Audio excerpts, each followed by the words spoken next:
Inside Story.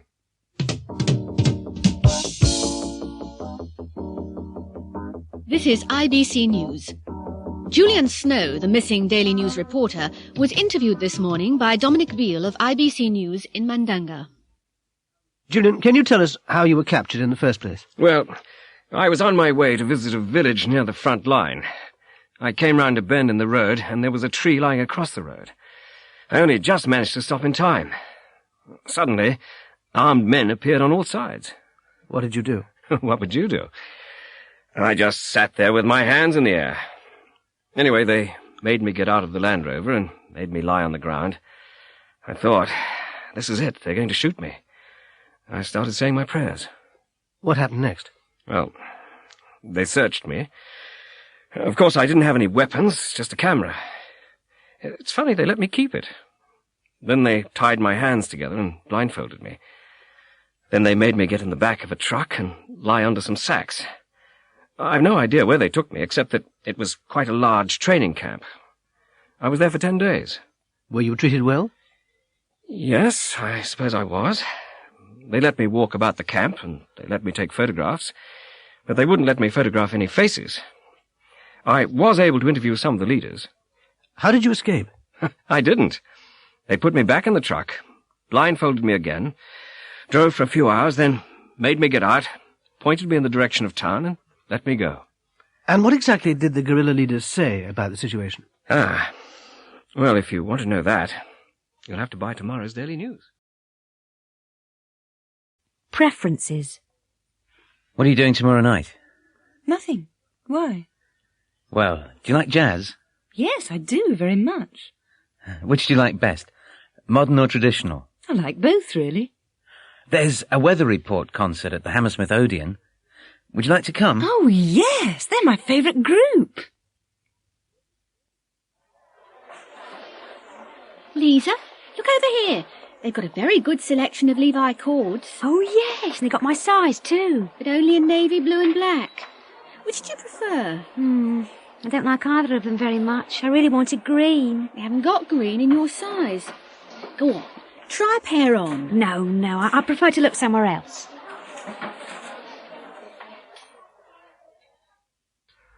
Have you decided yet? What do you want to see?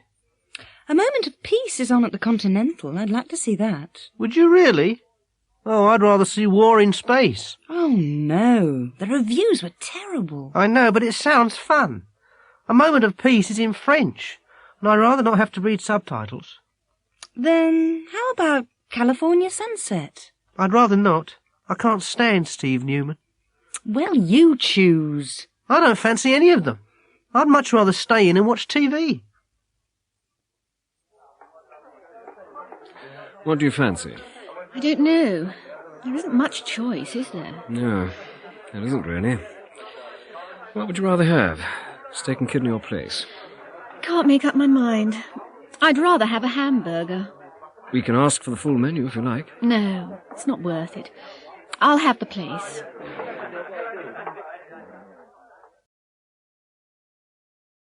Where have all the fans gone?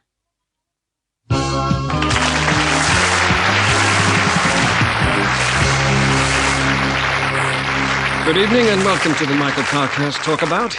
In tonight's Talkabout, we're looking at the problem of soccer's missing millions. Since 1950, attendance at football matches has fallen by nearly 50%.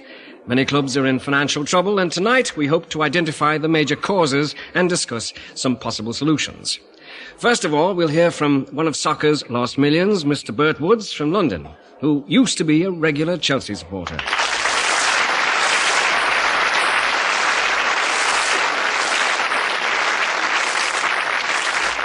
I stopped going 5 or 6 years ago. Rather stay at home, watch it on telly. You get a better view. And I like the action replays. I'm too afraid to go now, really. All this violence, you know. When I was a lad, there was the occasional fight on the terraces, but nothing like you see these days. Whole gangs of teenagers who aren't interested in football. Somebody ought to do something about it. These kids aren't real fans. They just come looking for trouble. The police ought to sort out the real fans from the troublemakers. You know, I always used to go with my dad, but I wouldn't take my kids. There's too much foul language. And I don't only blame the kids. There ought to be more discipline at home and in schools.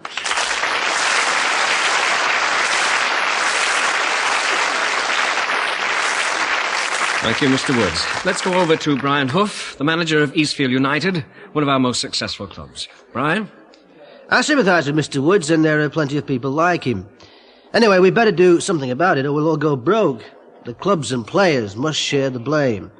Football's big business, and it's very competitive. Winning has become the most important thing. There's too much violence on the field. Referees have to get tougher with players. They should send off players for deliberate fouls. The other problem is television. There's too much football on TV, and they only show the most exciting parts: goals, fouls, and violence. People are bored when they see the real game. Anyway, the clubs started talking about these problems 10 years ago, and nothing's been done. We better not spend another 10 years talking. We better do something, and do it soon.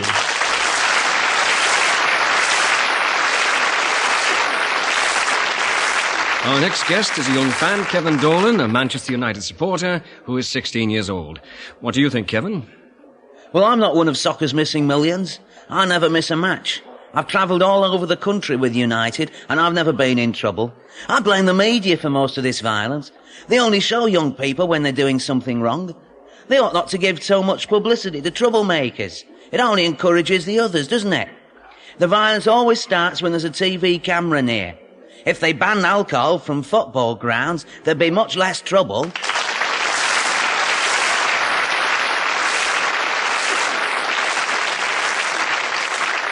Thank you, Kevin. Our last speaker is Jimmy McTavish, the ex-Scotland striker, who has just returned from the United States after spending 2 years with Miami Galaxy. Well, Jimmy, what ought we to do? I agree with a lot of what's been said, Michael, but hadn't we better look at some solutions? I've been playing in the States for the last 2 seasons, and I haven't seen any violence over there. A football match is a day out for the family. More than half the supporters are women and children, and there are much better facilities. Everybody gets a comfortable seat. There are good restaurants, and there's entertainment before and after the game, and at half-time. Football stadiums are old, cold, and dirty over here. We'd better take a good look at American soccer. I think we've got a lot to learn. Entertainment is what football is all about, and we'd better not forget it.